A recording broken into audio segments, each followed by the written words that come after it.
I saw my sister Vanessa's confident smirk crack the exact second the champagne tower collapsed.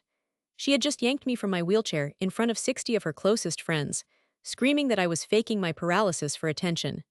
The $10,000 tower of crystal flutes and golden bubbly crashed down like a glittering waterfall.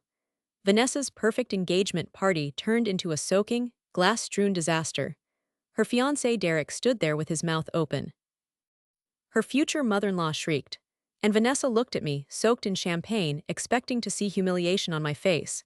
Instead, I smiled and said, "You just committed assault in front of 60 witnesses, and I have the whole thing on video." Her face went gray. That was the moment she realized she had destroyed herself. But let me start from the beginning. My name is Morgan Hayes, and I am 28 years old. I live in a small city called Ashland, about 40 minutes outside of Portland, Oregon. Before the accident, I was a physical therapist. I helped people learn to walk again after injuries. Ironic, right? 2 years ago, I was driving home from work when a drunk driver ran a red light and hit my car on the driver's side. The impact crushed my spine at the T10 level. I am paralyzed from the waist down. I use a wheelchair. I have accepted this. What I have not accepted is my older sister Vanessa treating my disability like a performance. Vanessa is 32. She has always been the golden child. She got the perfect grades, the perfect job in pharmaceutical sales, the perfect fiancé who owns a chain of high-end car washes. She has long blonde hair that she flips when she wants something, and a laugh that sounds like wind chimes but means something sharp. Our parents, Carol and Dale Hayes, have always adored her. I was the quieter one, the one who read books and didn't care about designer handbags. Vanessa called me the little mouse growing up. I didn't mind. Mice are clever, mice survive things that cats don't see coming. After my accident, Vanessa came to the hospital exactly once. She stood at the foot of my bed, looked at the wheelchair parked in the corner and said, "Well, this is inconvenient." Not "I'm sorry." Not "How are you feeling?" Just an observation about how my paralysis inconvenienced her. That was the first time I realized that Vanessa didn't see me as her sister anymore. She saw me as a prop, a tragedy she could use to make herself look more compassionate. She posted pictures of herself visiting me on social media with captions like, "So proud of my brave sister." She didn't ask permission, she just did it. And when I asked her to stop, she called me ungrateful. The engagement party was supposed to be her crowning moment. She and Derek had been dating for 18 months. Derek is not a bad guy, honestly, he's just weak. He goes along with whatever Vanessa says because he's terrified of her. The party was at Derek's parents' house, a massive modern mansion on the outskirts of Ashland with floor-to-ceiling windows and a backyard that looked like a magazine. Vanessa had spent months planning. She hired a private chef, a live band, and a florist who flew in roses from Ecuador. The centerpiece was the champagne tower. $10,000 worth of crystal glasses stacked in a perfect pyramid, with a bottle of Dom Perignon at the top. Vanessa had seen it on social media and decided she needed one. Derek paid for it. Derek paid for everything. I almost didn't go. My physical therapist had warned me about crowds, about people who don't understand personal space, about the risk of someone bumping into my chair. But my mother called me and said, "Vanessa really wants you there, it would mean so much to her." What my mother meant was that Vanessa wanted to show off her disabled sister like a trophy. I went anyway because I was still trying to believe that my family loved me. That was my mistake. I arrived at the party at 7 in the evening.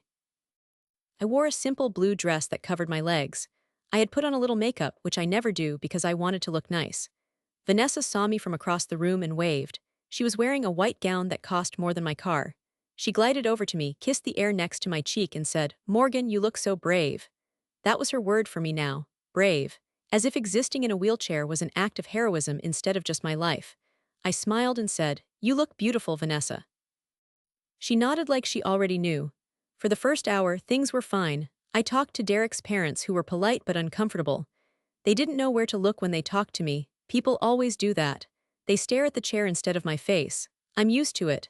I ate some appetizers, drank a glass of sparkling water, and watched Vanessa work the room like a politician. She laughed too loud. She touched people's arms.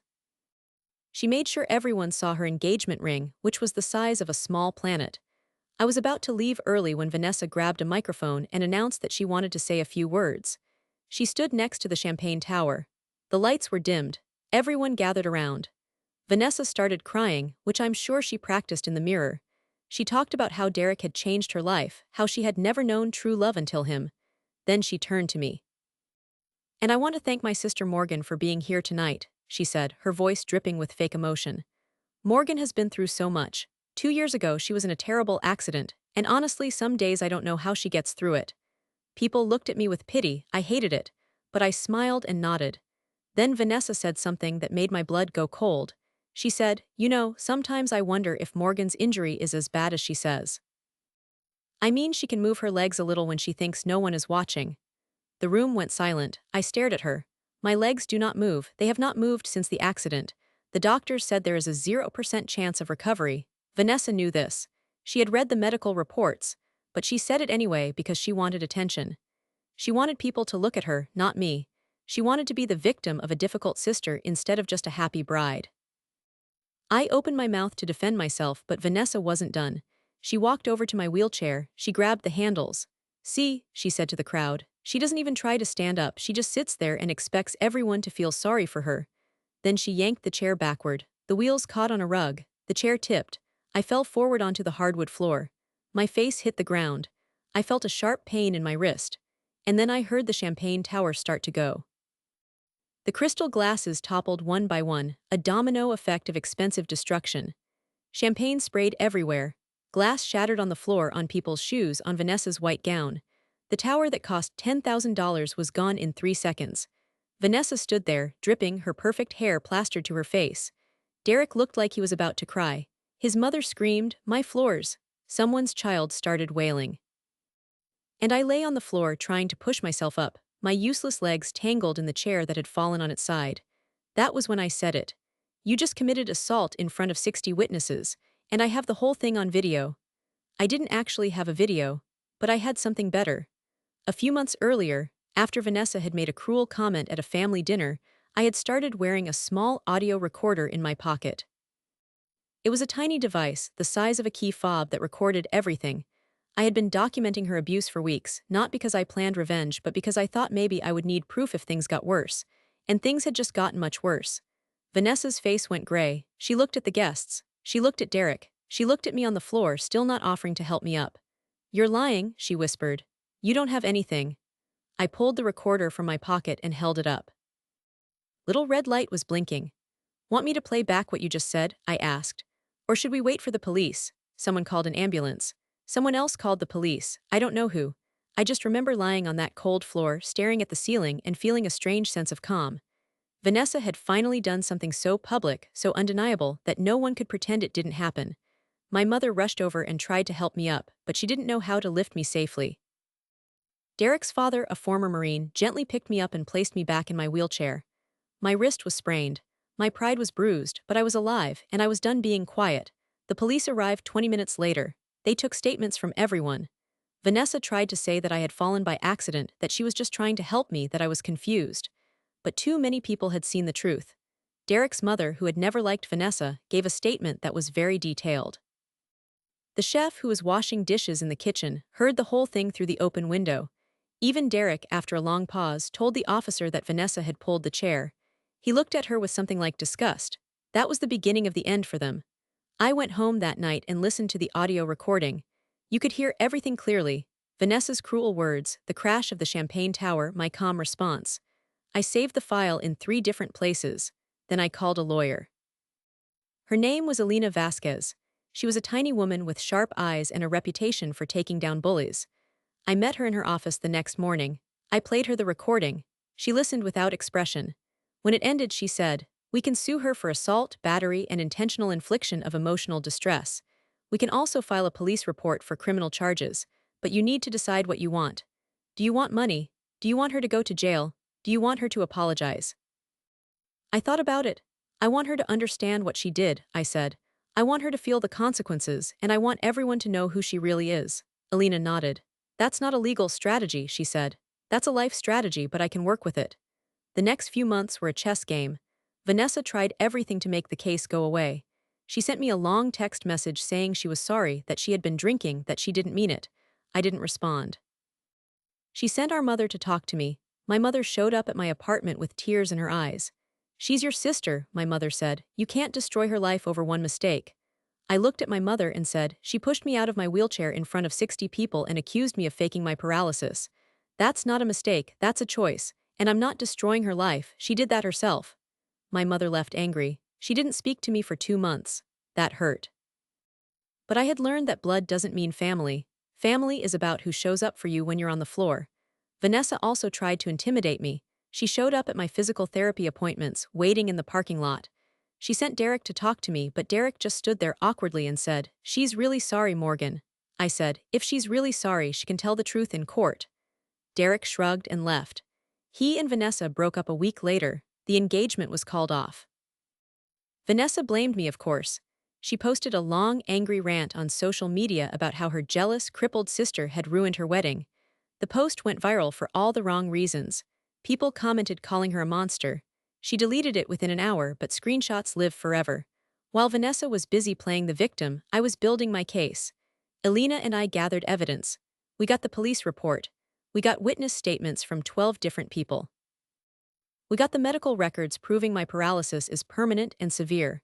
We even got a psychological evaluation showing that Vanessa's behavior had caused me significant emotional distress, including anxiety and depression. I had started seeing a therapist after the party. The therapist's notes were damning. Vanessa had been gaslighting me for years, telling me I was too sensitive, too dramatic, too difficult. The therapist called it emotional abuse. That word changed everything. The low point came 3 months into the case. My mother called me and said she was testifying for Vanessa. She said she had to support her child. I asked which child. She didn't answer. I hung up and cried for an hour. Then I called Elena and said, "My mother's going to lie for her." Elena said, "Let her, juries can smell lies." I hoped she was right, but I was scared. My mother had always chosen Vanessa. Why would this be different? Then something unexpected happened. My father, Dale, showed up at my apartment with a box of donuts and a sad look on his face. My father is a quiet man. He works as an accountant. He has never raised his voice in his life. He sat on my couch and said, "Your mother is wrong. I'm testifying for you." I almost fell out of my chair. He told me that he had been keeping a secret. For years, he had documented Vanessa's behavior. He had saved text messages where Vanessa called me names. He had recorded phone calls where she admitted to lying about me. He had even kept a journal. "I knew she was trouble when she was 15, he said. "But your mother always protected her. I should have said something. I'm sorry." I hugged him. It was the first time I had hugged my father since the accident. He didn't even flinch at the wheelchair. With my father on my side, I felt invincible. But I still needed a final plan. Elena and I discussed going to trial. Vanessa's lawyer, a loud man named Barry, kept offering settlements. First $50,000, then $100,000, then $200,000. Vanessa was desperate to avoid a public trial. She knew that if the recording played in open court, her reputation would be destroyed forever. But I didn't want her money. I wanted her to stand in front of a judge and admit what she did, so I rejected every offer. Barry got creative. He tried to get the audio recording thrown out, arguing that Oregon is a two-party consent state. Elena countered that the party was a public event with no reasonable expectation of privacy. The judge agreed with Elena. The recording was admissible. Barry then tried to argue that Vanessa's actions were an accident, that she was trying to move the wheelchair and it tipped. But the witness statements all said the same thing. Vanessa yanked the chair backward with force. The chef even testified that he saw her deliberately pull the chair. Barry had nothing. The trial was scheduled for 6 months after the party. 6 months of waiting, of anxiety, of watching Vanessa post pictures of herself at the gym, at brunch, at a yoga retreat, pretending to be happy. She had a new boyfriend, a personal trainer named Chad who looked like he had never read a book. She flaunted him on social media. She also started a GoFundMe to pay for her legal fees, claiming she was being bullied by her mentally unstable sister. The GoFundMe raised $400 before it was taken down for fraud. People are not as stupid as Vanessa thought. The day of the trial arrived. I wore a simple black blazer and slacks. My wheelchair was polished. I had my hair pulled back. I looked professional, calm, and serious. Vanessa wore a pink dress that made her look like a bridesmaid. She smiled at the jury. She thought her charm would save her. It did not. The trial lasted 3 days. The prosecution, led by a district attorney who had picked up the criminal case, presented our evidence piece by piece. The audio recording was played in court. When the jury heard Vanessa say, "She doesn't even try to stand up," followed by the crash of the Champagne Tower, several jurors looked at Vanessa with open disgust. She tried to cry on the stand, but her tears were fake. The prosecutor asked her, "Did you or did you not pull your sister's wheelchair?" Vanessa said, "I was trying to help her." The prosecutor played the recording again. "Does that sound like helping?" he asked. Vanessa had no answer. My father testified next. He spoke quietly, but his words were sharp. He read from his journal. He described Vanessa's behavior over the years. The time she pushed me down the stairs when we were teenagers, the time she told everyone at school that I had an eating disorder, the time she stole money from my savings account. I didn't even know about half of those things. My father had been watching. He had been waiting. He was the patient one, just like me. My mother testified for Vanessa. She sat in the witness box and said, "Morgan has always been dramatic. She exaggerates everything. I don't believe she's really paralyzed. I think she could walk if she wanted to." The courtroom went silent. The judge looked at my mother like she had grown a second head. The prosecutor asked, "Mrs. Hayes, have you reviewed your daughter's medical records?" My mother said she hadn't. The prosecutor showed her the records, signed by 3 different specialists, all confirming complete and permanent paralysis. My mother started crying. "I didn't know," she said. "Vanessa told me Morgan was faking." That was the moment Vanessa's case fell apart. Her own mother had just admitted that Vanessa had been lying to her. The jury deliberated for 4 hours. They came back with a guilty verdict on all charges: assault, battery, and reckless endangerment. The judge sentenced Vanessa to 6 months in county jail, 3 years of probation, and 200 hours of community service at a disability rights organization. She also ordered Vanessa to pay restitution for the Champagne Tower, my medical bills, and my legal fees. The total came to just over $150,000. Vanessa had to sell her car, her jewelry, and most of her clothes to pay it. Her new boyfriend Chad dumped her the day after the verdict. He said he couldn't date a felon.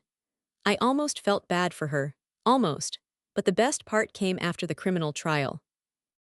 Elena filed a civil lawsuit for emotional distress and won an additional $200,000. That money went into a trust for me. I used some of it to buy a new wheelchair, one that fits me perfectly and has custom purple wheels. I used some of it to donate to a nonprofit that helps disabled people fight discrimination. And I used the rest to start a small business, a coffee shop called The Little Mouse, named after what Vanessa used to call me. The coffee shop has accessible seating, ramps, and a sign on the wall that says, "Mice survive, cats get declawed." Vanessa served 4 months of her 6-month sentence for good behavior. She got out last month. She lives in a small studio apartment on the bad side of town. She works as a cashier at a discount store. She tried to call me once from a blocked number. I let it go to voicemail. She said, "Morgan, I'm sorry, I'm so sorry, can we please just talk?" I deleted the message without responding. Some apologies come too late. Some wounds don't heal just because someone says the right words. My mother and I still don't speak much. She sends me a card on my birthday, I throw it away. My father comes to my coffee shop every Sunday. He orders a black coffee and a blueberry muffin. We don't talk about Vanessa. We talk about books, about the weather, about his garden.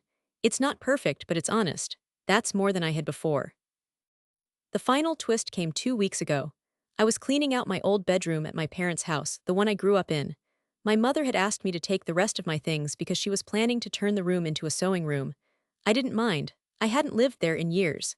As I was emptying the closet, I found a shoebox hidden behind a stack of old yearbooks. The shoebox had my name on it. It was filled with letters. Letters from my grandmother, who died when I was 20. I never knew she had written to me. My mother had hidden them. In the letters, my grandmother talked about Vanessa.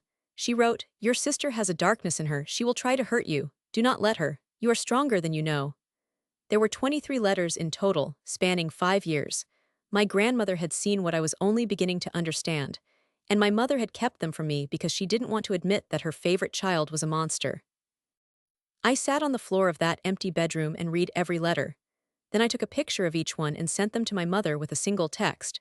"You knew, and you did nothing." She didn't respond. I don't expect she ever will. I've learned a lot over the past 2 years. I've learned that family is not about blood. It's about who shows up when you're on the floor. I've learned that being in a wheelchair doesn't make me weak. It makes me visible. People see me now. They see what Vanessa did. And they see that I survived. I also learned that revenge is not about anger. It's about patience. It's about waiting for the other person to destroy themselves. Vanessa didn't need my help to ruin her life. She did it all on her own. I just made sure the cameras were rolling. If you enjoyed this story, you're officially a revenge addict.